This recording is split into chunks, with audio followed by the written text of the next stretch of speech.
and they were destroyed by the persistent attacks. The first attack of the English in Wales was always at the churches and the universities. When the Welsh invaded parts of England, certainly about the year 1200 or so, some of the soldiers asked their leader if they should, loot the churches, and he said no. He said the English anger God by attacking churches. We won't do it. And so there was a different attitude. You got Offa of Mercia attacking churches in Wales in 826, presumably because he thought there'd be something there.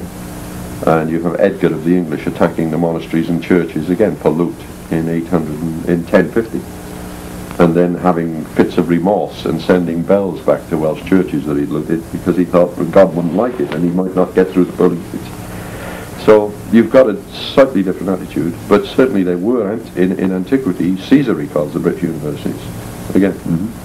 But by 1100 they'd managed to destroy just about everything. So he would have found plenty of schools and minor colleges in Wales. There were minor institutions.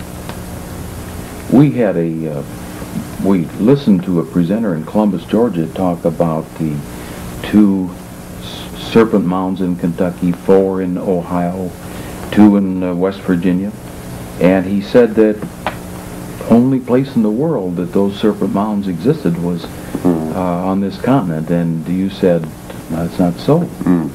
Well, you know that St. Patrick is a Glamorgan man from Southwest. Sure. He's born in Tyrone, which is about 3 Ashtrings. It's about 12 miles from Cardiff, still there.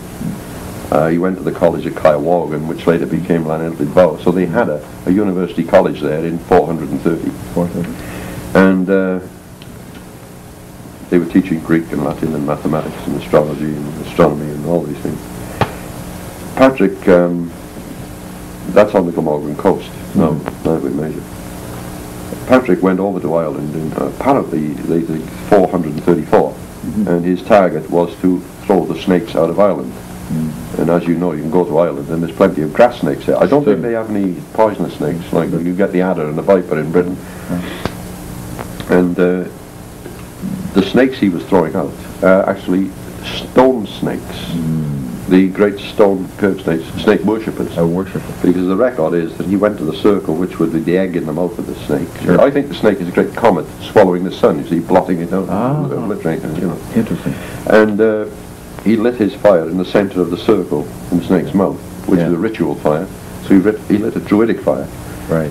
Because you realize early Christianity in Britain, particularly in Wales, was a welded Christianity druidic religion. It was a melding together of the two. And by lighting his fire in the circle in the mouth of the snake, he desecrated it as far as the snake worshippers were concerned. They arrived to do their big ceremony, and oh dear, he's desecrated the site. And he went as a target to the king and others, and his target really was the court, to convert the nobility.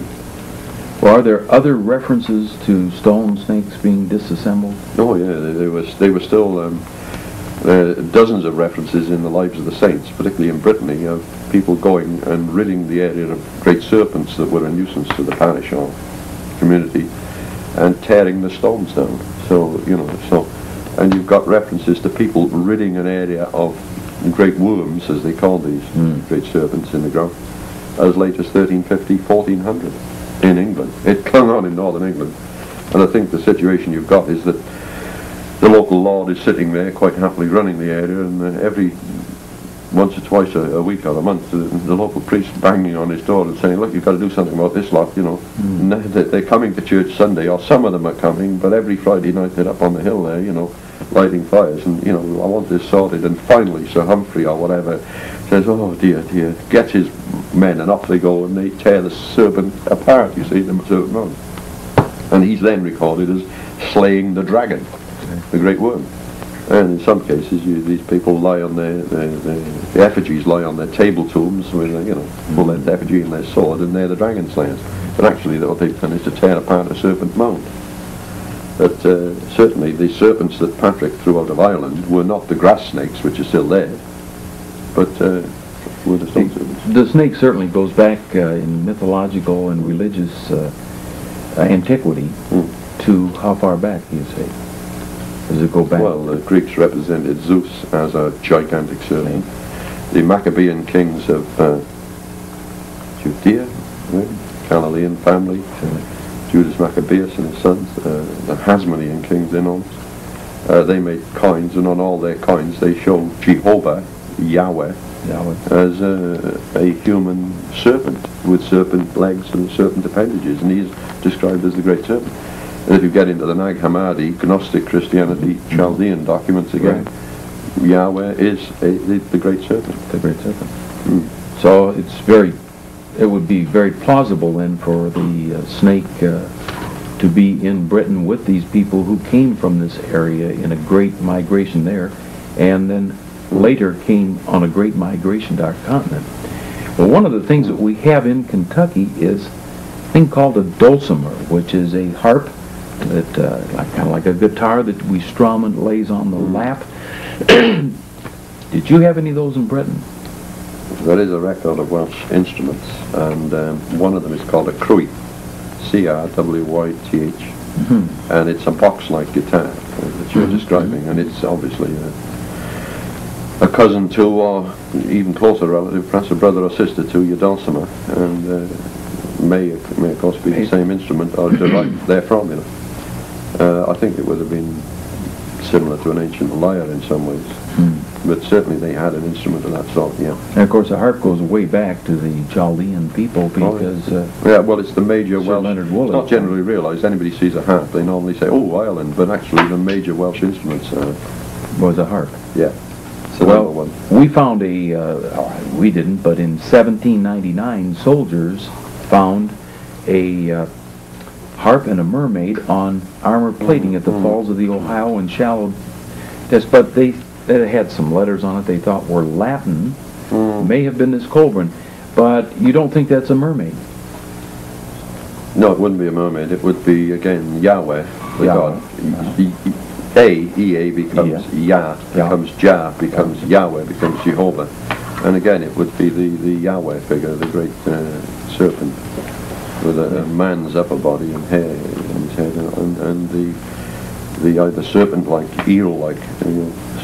This certainly got into the early tribes then. And the harp with it would have been the Welsh instrument. Brought right to them. Again, the harp appears to have been their earliest and best-loved instrument. There's a very strong myth among the Native Americans about a white buffalo and its sacredness. And did the ancient Chaldeans or the ancient Brits have such a type of myth of white? Well, people have researched the sort of bull mythologies back to the first and second dynasties in Egypt, where rows of bulls' heads made of clay with the actual horns of animals appear around the facades of the supposed tombs of the first and second dynasty and so on. And in Egypt you've got 4 bull cults. I think it's the Busiris bull and the Apis bull and 2 others. And again, these appear to have been generally white, in one case white bulls, and you've got the white bull on the Cretan frescoes in Crete, in minor culture. And the bull cults go back again to ancient Assyria and beyond Assyria to Chaldea and so on. So the bull cults went all over the ancient world. It lasted as long as Mithras and the Mithras cult, which was very popular. A competitive religion with Christianity, you could say. And yeah, in Britain they had the one surviving relic is that you get mentions of people sleeping on ancient yellowed oxides and having dreams. So it's a big white bull skin, I would think, sleeping. And